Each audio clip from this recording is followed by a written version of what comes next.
Badan Pusat Statistik atau BPS mencatat neraca perdagangan Indonesia kembali surplus pada Juli 2025 sebesar 4,17 miliar dolar Amerika Serikat. Surplus pada Juli 2025 ini lebih ditopang oleh surplus pada komoditas non-migas yaitu sebesar 5,75 miliar US dollar.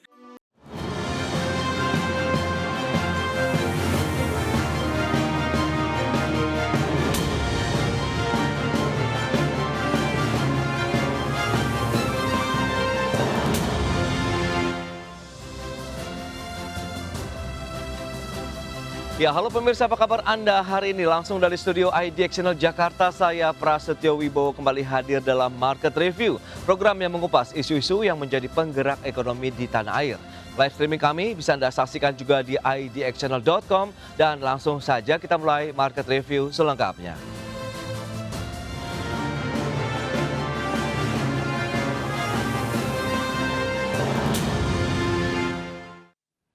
Indonesia kembali mencatatkan surplus neraca perdagangan di bulan Juli 2025 mencapai 4,17 miliar dolar Amerika Serikat. Kinerja sektor non-migas masih menjadi penopang surplus yang telah berlangsung selama 63 bulan beruntun. Badan Pusat Statistik atau BPS mencatat neraca perdagangan Indonesia kembali surplus pada Juli 2025 sebesar 4,17 miliar dolar Amerika Serikat. Angka tersebut lebih tinggi dibandingkan Juni 2025 yang mencapai 4,11 miliar dolar. Dengan demikian tren surplus telah berlangsung selama 63 bulan berturut-turut sejak Mei 2020. Deputi Bidang Statistik Distribusi dan Jasa BPS Puji Ismartini menjelaskan, surplus Juli terutama ditopang oleh kinerja komoditas non-migas yang mencapai 5,75 miliar dolar Amerika Serikat. Kontributor utama surplus berasal dari lemak dan minyak hewan nabati, bahan bakar mineral, serta besi dan baja. Namun di sisi lain, neraca perdagangan migas masih mencatat defisit 1,58 miliar dolar yang berasal dari net impor minyak mentah. Pada Juli 2025, neraca perdagangan barang tercatat surplus sebesar 4,17 miliar US dollar. Neraca perdagangan Indonesia dengan ini telah mencatat surplus selama 63 bulan berturut-turut sejak Mei 2020. Surplus pada Juli 2025 ini lebih ditopang oleh surplus pada komoditas non-migas yaitu sebesar 5,75 miliar US dollar. Secara kumulatif, neraca perdagangan Indonesia sepanjang Januari hingga Juli 2025 tetap mencatatkan surplus sebesar 23,65 miliar dolar. Surplus tersebut disumbang oleh komoditas non-migas dengan nilai 34,6 miliar dolar, sementara komoditas migas masih mengalami defisit hingga 10,41 miliar dolar. Jakarta, Raharjo Patmo, IDX Channel.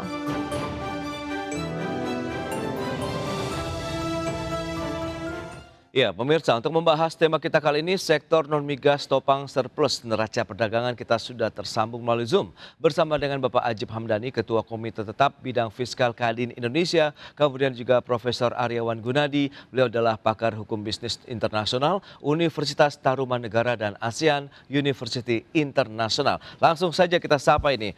Halo Pak Ajib. Iya, halo Mas Pras. Apa kabar Pak? Sangat baik Mas Pras. Baik, terima kasih atas waktu yang disempatkan. Prof. Aryawan, apa kabar?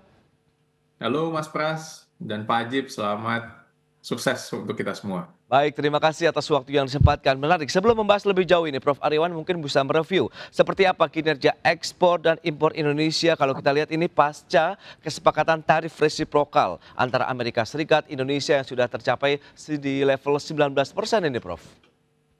Iya, Mas Pras dan pemirsa IDX TV, bahwa kalau kita lihat di tengah situasi kemarin ya, untungnya Indonesia sudah bisa melewati beberapa fase yang ada, sampai sedikit banyak kita melihat eskalasi tarif war antara beberapa negara, terutama yang dikenakan oleh Amerika Serikat. Dan 7 Agustus 2025, Amerika Serikat resmi mengenakan tarif sekitar 19% pada barang import Indonesia. Dan ini tentunya kita harus melakukan setting up dalam strategi untuk memaksimalkan kinerja ekspor baik migas dan non-migas.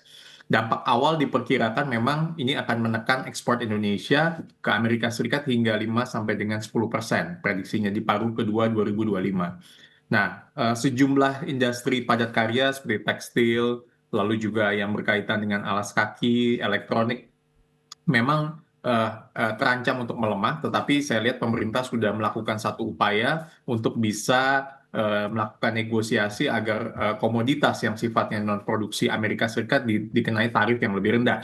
Tentu kita lihat bahwa semaksimal mungkin renegosiasi yang kita lakukan akan bisa berlangsung lebih baik. Karena kalau kita lihat kan Trump kan membuka ruang untuk kita melakukan renegosiasi beberapa produk yang ada. Dan hingga Juli 2025 kalau kita lihat sebelum tarif berlaku, ekspor RI di data saya masih cukup kencang, sekitar lebih kurang 9,86% untuk year to year-nya.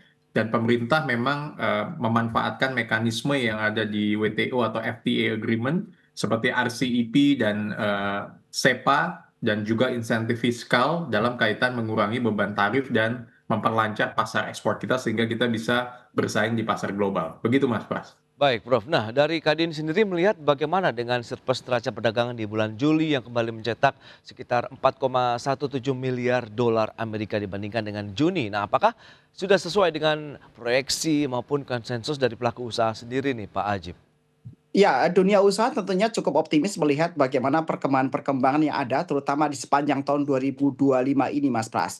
Dan bahkan kalau kita lihat betul tadi yang Mas Pras sampaikan bahwa bagaimana selama 63 bulan berturut-turut neraca dagang kita itu bisa bersifat surplus. Karena kalau kita ingat, terakhir kita defisit itu pada awal-awal pandemi, pada Oke. bulan Maret, April 2020. Selepas itu pun pada bulan Mei 2020 sampai dengan sekarang kita mengalami surplus neraca dagang. Artinya kemudian dunia usaha melihat bahwa selisih ekspor impor ini menjadi salah satu penopang dari pertumbuhan ekonomi kita. Makanya kenapa kita bisa sustain dan bahkan sepanjang tahun 2025 ini harapan kita bisa kembali tumbuh di atas 5%. Yang salah satunya tentunya harapannya bisa ditopang oleh selisih ekspor impor. Sehingga kemudian menjadi PR selanjutnya Mas Pras, bagaimana kemudian bahkan di sisa semester kedua di tahun 2025 ini harusnya bisa kita lebih optimalkan. Kita masih melihat dua potensi yang baik dalam konteks geoekonomi global. Satu dalam konteks tarif Trump. Tadi Prof sudah menyampaikan bahwa tarif Trump ini akan membuat bagaimana peta ekspor impor kita sedikit berubah. Memang betul Prof, karena kira-kira ekspor kita ke Amerika itu berkontribusi sekitar 10% dari nilai transaksi global kita. Berarti artinya itu sekitar 2% dari seluruh total produk domestik bruto kita. Sebuah angka yang cukup signifikan. Tapi kalau kita lihat Mas Pras dan kalau kita lihat Prof, bahwa komoditas-komoditas unggulan yang kita ekspor ke Amerika, competitiveness-nya kita itu adalah dengan negara-negara seperti Vietnam dan Thailand yang notabene tarif ekspor mereka ke Amerika juga lebih tinggi, bahkan mencapai 20%. Artinya dalam konteks competitiveness atas komoditas-komoditas unggulan kita ekspor ke Amerika, saya pikir ini tidak akan mengalami perubahan yang cukup signifikan. Dan bahkan kita cukup optimis bagaimana ekspor kita akan terus mengalami eskalasi dan bagaimana, karena sekali lagi kalau kita lihat tadi juga Prof menyampaikan bahwa komoditas-komoditas kita kan atas tekstil, atas alas kaki, dan produk turunannya. Sehingga itu adalah komoditas yang sangat menyerap tenaga kerja di Indonesia. Efeknya adalah multiplier-nya terhadap job creation. Ini yang menjadi harapan kita. Jadi Oke. poin pertama adalah justru tarif Trump ini menjadi sebuah opportunity dalam konteks geoekonomi secara global. Poin kedua adalah tentang bagaimana Indonesia sedang mengeskalasi adanya Indonesia Uni Eropa Economic Agreement atau EUSEPA. Tadi juga sudah dimention oleh Prof. Karena harapan kita begini Mas Pras, ketika EUSEPA sudah betul-betul bisa menjadi free trade agreement, maka keunggulan buat Indonesia itu ada dua. Satu, berbicara masalah orientasi ekspor ke negara Uni Eropa, dan yang kedua investasi juga akan masuk ke Indonesia. Karena kalau kita lihat Mas Pras bahwa dalam sepanjang tahun 2025 ini dari bulan Januari sampai dengan bulan Juni kemarin selama 2 kuartal 5 negara besar yang mendatangkan investasi paling tinggi itu tidak ada satupun dari Eropa. Padahal Eropa itu kan dalam konteks capital mereka juga cukup surplus. Dan Indonesia menawarkan demand yang cukup luar biasa maupun usaha yang cukup luar biasa sebagai bagian emerging country. Sehingga apa, dalam konteks ekonomi Indonesia ini sangat menarik buat dunia Eropa. Tapi kemudian ketika tidak ada free trade agreement, yang harapan kita ini bisa kita eskalasi dari adanya EU SEPA di awal. EU SEPA ini udah hampir 10 tahun kita inisiasi sejak tahun 2016. Sehingga kemudian ketika sudah ada free trade agreement antara Indonesia dengan Uni Eropa, maka harapan kita investasinya bisa naik dan juga mendiversifikasi ekspor. Sehingga orientasi ekspor kita bukan sekedar China, bukan sekedar Amerika, tapi Baik. juga bisa terbuka pasar lebih luas di Eropa. Kira-kira demikian Mas Pras. Baik Pak Ajib, nah kita kan lihat seperti apa trigger begitu kenapa kita masih menjalani surplus. Apakah kondisi global ini juga sudah semakin membaik begitu kondisinya, kita akan bahas lebih jauh di segmen berikutnya. Kita akan jeda sebentar Prof. Ariwan dan juga Pak Ajib, dan pemirsa tetaplah bersama kami.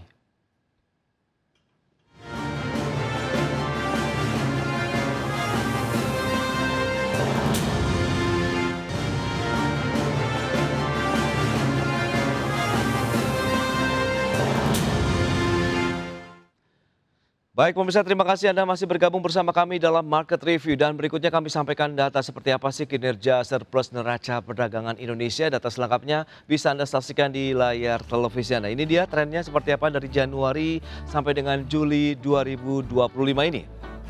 Ya, tercatat 3,45 miliar dolar Amerika, kemudian sempat mencapai di level 4,33 miliar dolar Amerika pada bulan Maret. Kemudian ada turun sampai dengan 0,16 miliar di bulan April 2025. Namun kembali lagi mengalami kenaikan rebound sampai dengan 4,3 miliar dolar Amerika dan bertahan terus di level 4 miliaran dolar sampai dengan bulan Juli 4,17 miliar dolar Amerika Serikat. Dan selanjutnya kita akan cermati data terkait dengan neraca perdagangan non-migas. Ini dia, kita akan lihat pergerakannya di Januari dan Juli, itu periode untuk neraca perdagangan non-migas. Di mana di tahun 2025 tercatat 34,06 miliar dolar, ada kenaikan sekitar 5,57 miliar dolar dibandingkan dengan periode Januari-Juli 2024 di level 28,49 miliar dolar Amerika Serikat. Dan berikutnya kita akan cermati terkait dengan defisit neraca perdagangan migas kita. Ya, seperti yang bisa Anda saksikan di layar televisi Anda, kita lihat Januari-Juli 2024 itu 12,24 miliar dolar, kemudian Januari-Juli 2025 ada perbaikan menjadi 10,41 miliar dolar Amerika Serikat. Defisit neraca perdagangan dari sektor non-migas kita jadi 1,83 miliar dolar Amerika Serikat. Dan berikutnya kita akan cermati bagaimana dengan negara penyumbang surplus. Ini dia untuk neraca perdagangan kita. Ada Amerika Serikat. Kita lihat dari sisi surplusnya 12,13 miliar dolar, kemudian India dan Filipina. Itu dia negara-negara penyumbang surplus neraca perdagangan Indonesia dengan periode Januari sampai dengan Juli 2025.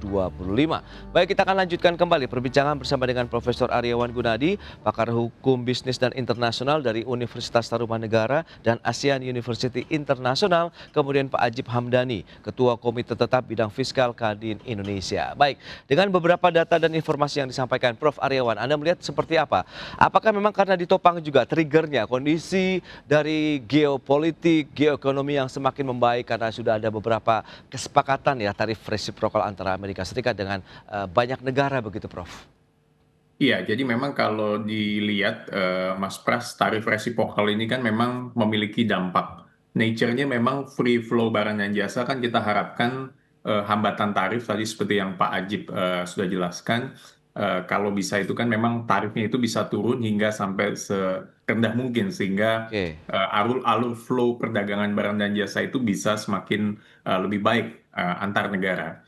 Nah, memang sekarang kan fenomenanya agak berbeda gitu ya. Jadi begitu Trump mengenakan tarif, one to one masing-masing negara melakukan negotiate dengan negara yang seperti Amerika Serikat. Jadi artinya kontrolernya itu memang ada di negara yang memiliki kekuatan atau power. Contohnya ketika Sekretaris Partai Komunis Vietnam dikenakan tarif, Lotam ya waktu itu ya. Kebetulan pas di Indonesia kami sempat bertemu, melakukan negosiasi langsung dengan Trump dan sehingga diturunkan tarifnya. Indonesia pun begitu dan beberapa negara pun juga seperti itu. Nah, ini yang kita berharap peran dari ASEAN itu semakin penting untuk melakukan negosiasi tarif yang ada. Tetapi kita juga harus bersyukur bahwa kinerja neraca perdagangan di Juli ini kan kembali cetak surplus ya, sekitar USD 4,17 miliar, yang notabene ini lebih tinggi dibandingkan dengan Juni 2024 di USD 4,10 miliar dolar di catatan saya. Dan ini memang hasil ini memang menjadi sesuai dengan prediksi ya, artinya berkaitan dengan keberlanjutan proyeksi yang memang sudah dilakukan, terutama berkaitan dengan ekspor non migas yang kuat. Dan mudah-mudahan surplus ini menjadi sinyal positif bagi ketahanan eksternal dan bisa memperkuat proyeksi bahwa Indonesia akan terus mencatat surplus yang lebih baik untuk kedepannya. Demikian, Mas. Baik, nah dengan kondisi seperti saat ini, ekspektasi kalau bicara mengenai kondisi geopolitik, geoekonomi yang semakin membaik, Anda melihat bagaimana dengan ya tadi beberapa negara tujuan ekspor kita masih ada dari Amerika Serikat, kemudian juga India dan Filipina. Nah, Prof sendiri melihat apakah Indonesia masih mengandalkan negara-negara tujuan ekspor tradisional kita begitu atau memang ini adalah bisnis as usual saja sambil kita mencari diversifikasi negara tujuan ekspor begitu nih, Prof? Iya, ini kan Pak Presiden sedang ada di Tiongkok ya, baru tiba. Dan kalau kita rilis di media hari ini kan bertemu dengan Xi Jinping, Ya. lalu Putin, lalu juga ada Kim Jong-un. Karena memang Indonesia memiliki satu kesepakatan banyak kerjasama dengan Tiongkok juga. Artinya tidak hanya mengandalkan dari Amerika Serikat yang juga memang menjadi mitra, India dan yang lain-lainnya, Eropa dan sebagainya. Oke. Artinya memang kita perlu memperluas akses pasar lewat percepatan banyak perjanjian dagang yang tadi saya bilang dengan FTA-nya SEPA, lalu juga yang berkaitan dengan RCEP, ya kan, yang berkaitan dengan negara-negara lain. Nah, tentu kita memperluas itu karena kita banyak mengikat FTA dengan beberapa negara yang lainnya. Tetapi kalau kita lihat nih, kelihatannya Indonesia dengan Tiongkok akan memiliki banyak kemitraan dalam kaitan dengan infrastruktur dan yang lain-lainnya. Juga beliau kan, Pak Presiden juga sedang menjalin banyak kerjasama dengan Arab Saudi dan beberapa negara-negara belahan lainnya, Eropa Timur dan sebagainya. Artinya ini menjadi satu momen yang menurut saya sangat baik untuk kita bisa melakukan diversifikasi ekspor dan juga mendorong diversifikasi komoditas lewat hilirisasi. Demikian Pak Pras. Baik, nah Pak Ajib, kalau kita lihat dari sisi nilai ekspor Indonesia di bulan Juli yang mencapai 24,75 miliar dolar, naik sekitar 9,86% atau nyaris 10% begitu dibandingkan dengan Juli tahun 2024. Nah, apakah realisasi kinerja ekspor ini hanya momen siklikal saja atau memang trigger-trigger positif saat ini seperti yang sudah disampaikan Prof tengah menyelimuti nih dunia internasional begitu Pak Ajib? Sebenarnya begini Mas Pras, Ya, perlu kita bedah tentang komoditas-komoditas unggulan yang menjadi penopang signifikan dari surplus neraca dagang ini. ya, Dan kalau kita lihat Mas Pras bahwa dalam konteks kekinian, dalam konteks bulan Juni, Juli dan bahkan sepanjang 2025 ini, sektor-sektor yang menopang secara signifikan itu lebih banyak dari industri sektor manufaktur maupun dari katakan dari minyak nabati maupun hewani. Artinya apa? Sebenarnya kemudian ekspor-ekspor yang sebelumnya termasuk misalnya batu bara dan lain-lain itu mengalami kontraksi. Kalau yes. kita bandingkan bahkan ketika pada bulan Juli 2025 ini memang nilainya tinggi betul. Konteksnya batu bara misalnya sebagai perbandingan komoditas. Tapi kalau kita bandingkan dengan Juli tahun 2024 sebenarnya terkontraksi atau turun sekitar 6,96%. Nah, artinya begini Mas Pras. Ketika kemudian Indonesia sudah mulai bergeser pada orientasi ekspor atas barang-barang industri dan barang-barang yang memiliki kompetitivitas tinggi, maka itu akan lebih sustain untuk kedepannya. Jadi harapan kita bagaimana sektor industri di Indonesia itu juga bisa bertumbuh menopang lebih dari 20% PDB. Karena sementara ini Mas Pras itu masih di bawah 20, di angka 18-19%. Idealnya kalau kita ingin jump ke negara maju, maka kita harus memperkuat industri kita. Nah, kemudian terkait dengan masalah bagaimana PR kita untuk terus mendorong stabilitas neraca dagang dan agar terus surplus. Dunia usaha melihat ada 2 PR Mas Pras. Yang pertama berbicara masalah diversifikasi pasar. Tadi Prof juga sudah membedah dan menyampaikan tentang bagaimana orientasi pasar ekspor kita harus kita tingkatkan. Dan kita harus lebih banyak mendorong kerjasama secara bilateral dengan negara-negara lain. Walaupun sebenarnya perlu kita akui dan perlu kita apresiasi Mas Pras, bahwa negosiasi yang didapat oleh Presiden Prabowo dengan Amerika Serikat adalah negosiasi terbaik. Karena tadi juga Prof menyampaikan bahwa dalam konteks kekinian, dalam konteks kekuatan geoekonomi global, maka call-nya itu ada di negara yang kuat. Sekarang Mas Pras bisa bayangkan, Amerika dengan kekuatan PDB sebesar 26 triliun US dollar, negara nomor satu kekuatan ekonomi dunia, negosiasi dengan Indonesia itu yang nilai kekuatan ekonominya hanya sekitar 1,3 triliun US dollar, nomor 15 besar dunia, tapi kita Oke. mendapatkan rate yang terbaik di angka 19%. Jadi artinya dunia usaha mengapresiasi itu. Jadi the next yang perlu kita pikirkan adalah bukan sekedar berbicara masalah diversifikasi ekspor, bukan hanya berbicara masalah bagaimana menambah Ya. pasar-pasar dan konteks kerjasama bilateral, tapi poin kedua yang tidak kalah pentingnya adalah bagaimana kita mengevaluasi kebijakan-kebijakan dalam negeri sehingga kita bisa menekan yang namanya high cost economy, Mas Pras.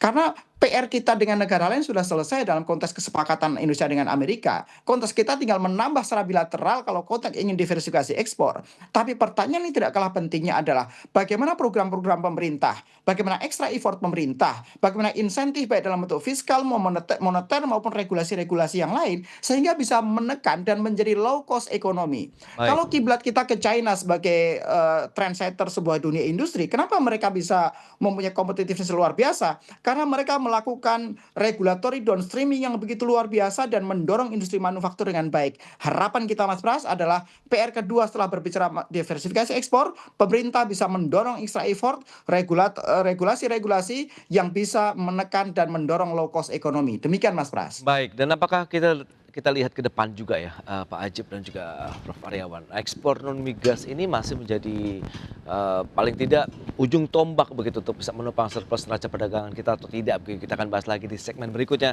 Kita akan jeda sebentar dan pemirsa tetaplah bersama kami.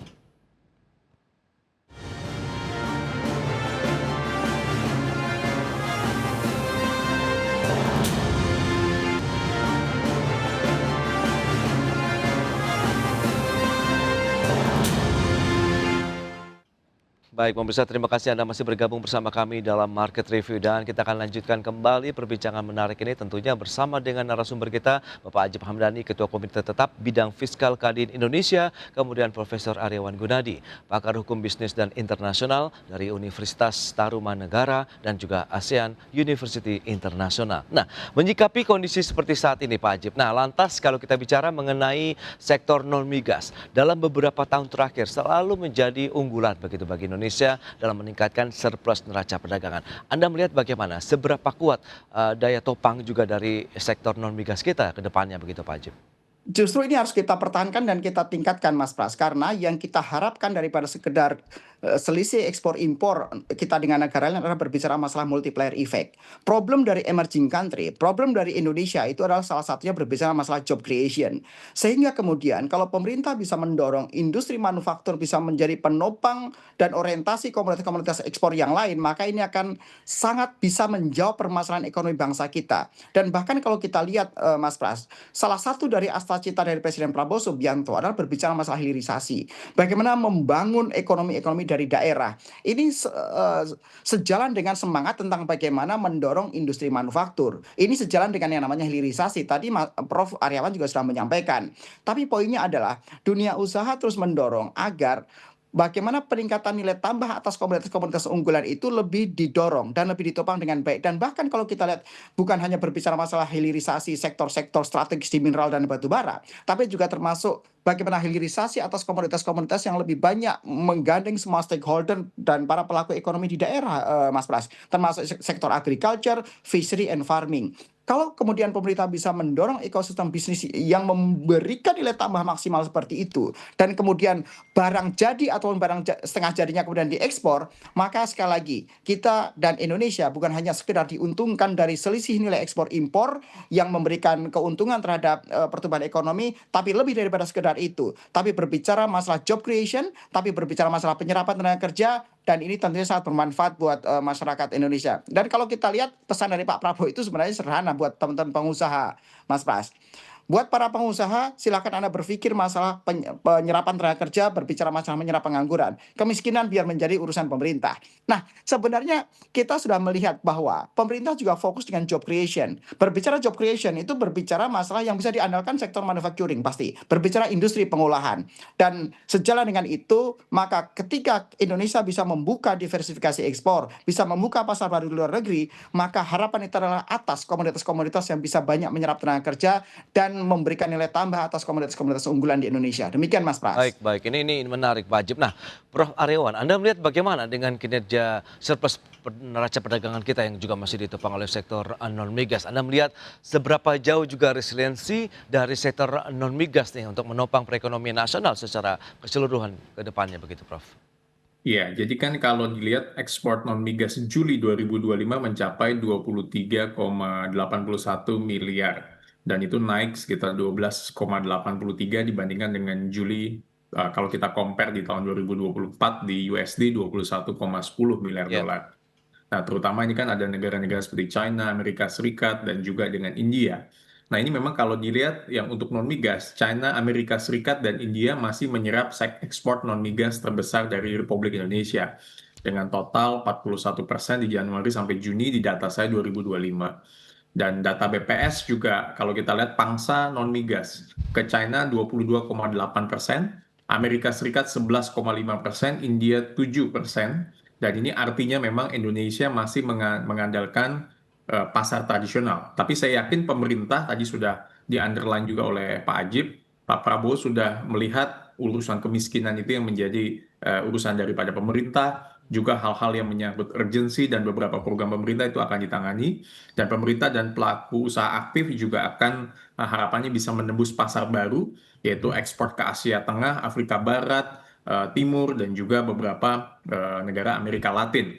Dan ini yang kita lihat bahwa upaya diversifikasi ini harapannya untuk bisa mengurangi daripada resiko ketergantungan dan membuka peluang di pasar non-tradisional. Apalagi kemarin sempat ada gonjang-ganjing mengenai Selat Hormuz, lalu berkaitan dengan beberapa kendala-kendala geopolitik lainnya. Jadi kalau dilihat memang dengan Pak Presiden mengambil langkah, walaupun kemarin sempat ada katakanlah ketidakstabilan secara politik, tetapi mudah-mudahan ini menunjukkan ke masyarakat dunia bahwa Indonesia itu safe, aman, dan kita juga tetap ingin bermitra dengan negara-negara Asia lainnya seperti Tiongkok dan yang lain-lainnya. Begitu Pak Mas. Baik, nah kalau kita bicara mengenai strategi apa yang harus dilakukan oleh pemerintah, pelaku usaha ini Prof. Aryawan untuk bisa menjaga kinerja dari sisi ekonomi kita baik ekspor maupun importasi yang terutama untuk bahan baku sendiri juga supaya bisa menggerakkan lagi roda industri di Indonesia seperti apa nih Prof. Aryawan? Ya, yang pertama adalah tentu yang pernah saya sampaikan bahwa kita harus mendorong diversifikasi komoditas